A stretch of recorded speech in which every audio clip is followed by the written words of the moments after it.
علماء کرامو او د دې مجلس حاضرینو مسلمانانو ورونو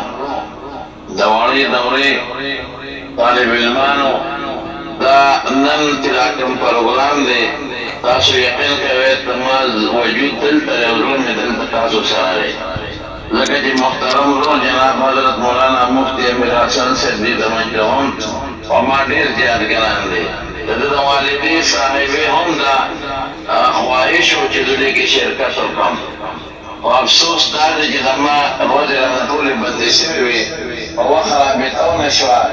نو په دې وجه باندې زما شرکت یقیني نه شو او بونیر خو زما د زړه دلکن دی بونیر پسې خو زه داسې یم ما دوه ورځې سخت کال بونیر دپاره لیکلې وې مې زه به ځم خو داسې څه باقاعده رابطه ونه شوله بیا وشوې وروستو چې زما نه ورځې ډکې شوې وې نو د هغې نه پس بیا رابطه وشوه بیا مې وعده نه شوه ماتولې زه د خپل طرف نه چې تاسو څومره طالب علمان د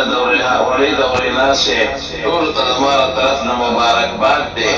او چې څومره د بونیر مسلمانان یا د بونیر سوچه مسلمانان اخلاصمند مسلمانان ټولو ته زما له طرف نه مبارکباد دی او دا کوم د مشکات شریف کې کوم طالب علمان دي نو په مشکات شریف کې او د وړې دورې په کتابونو کې زما له طرف نه ورته اجازت دی ماشاءالله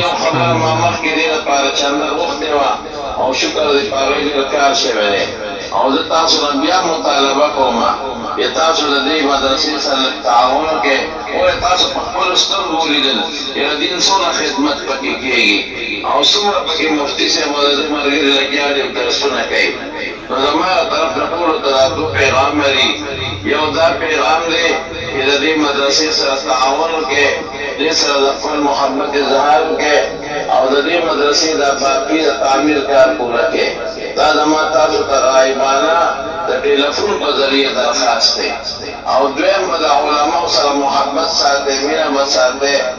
او خپل بچي عالمان کې ورونو ګورې تاسو ته زما درخواست دی چې څومره ستاسو بچي دي نو چې عالمان ته جوړ کړئ ګوره دا د خدای فضل دی په تاسو باندې اوس هم یو لوی اجتماع کې تاسو خدای شریک کړی یې زما ورور په دې څو خبرو زه اکتفا کوم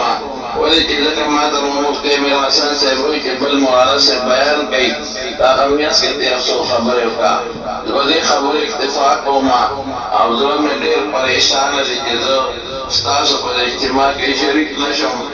ډېر مې زړه پریشانه دی او باید چې افسوس نن زما اووه بیانه دي په دې شپږه کې اوس هم یو مې په بل نه روان یم چې دا وعدې مې نه وې کړې زه به هر څنګه کې حاضر شوی وم زما طرف ته ټول ملګرو ته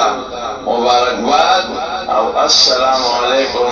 ورحمة الله وبرکاته. وعلیکم السلام ورحمة